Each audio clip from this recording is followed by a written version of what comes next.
I putovanje od 1000 koraka započinje s prvim.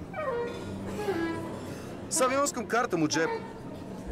Dok iz dana u dan nižem predstave, ne mogu dočekati trenutak kada ću se pridružiti Borisu na našem putovanju. A gdje je on? Pa, već mjesec dana lovi ribe negdje na Aljasci.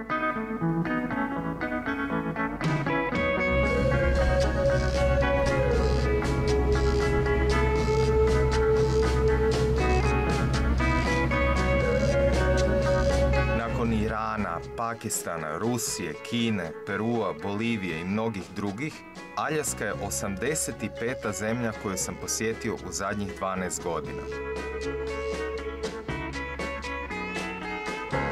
Oduvijek mi je bio san ribariti sjevernim morima.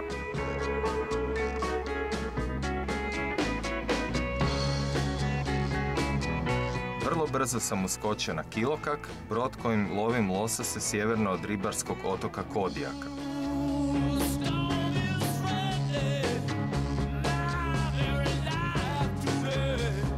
To što u smjenama vozim brod i pomoćni čamac kojim razvlačimo mrežu, iako ima dozvolu samo za luf madrac, ovdje je sasvim normalna stvar.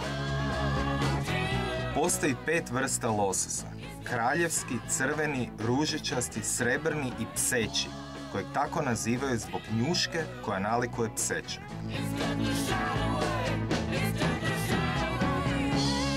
Svaka vrsta se mrijesti u točno određeno vrijeme. Tada milijuni lososa iz mora plivaju uzvodno rijekama i potocima do jezera gdje ostavljaju jaja i umiru, barem oni koji ne završe u našoj mreži. Ja sam lovio crvene, iste one koje kod nas možete kupiti u supermarketima, samo što ovi nisu norveški tovljeni, već divlji. Razlika u okusu, velika.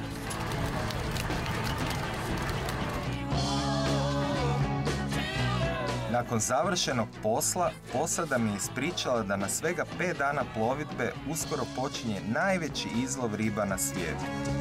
Ribari će u mjesec dana uloviti 26 milijuna lososa u Bristolskom zaljevu. Jedne divne majske noći odlučio sam da moram otići baš tamo.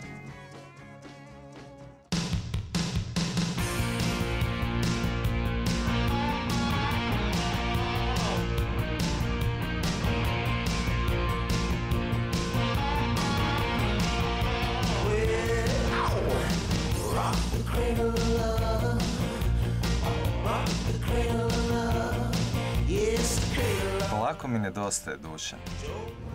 Ej, Bog, šta gdje si? Na Beringovom moru, da, već mjesec dana. Ti? Dubrovnik? Kak je tako?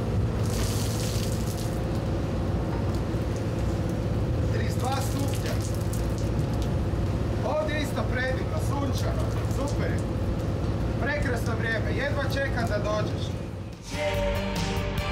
Naš odnos uvijek je bio baziran na istini i zato ga volim kao brata. Putovanje od Aljaske do Hollywooda bez Dušana ne bi bilo isto.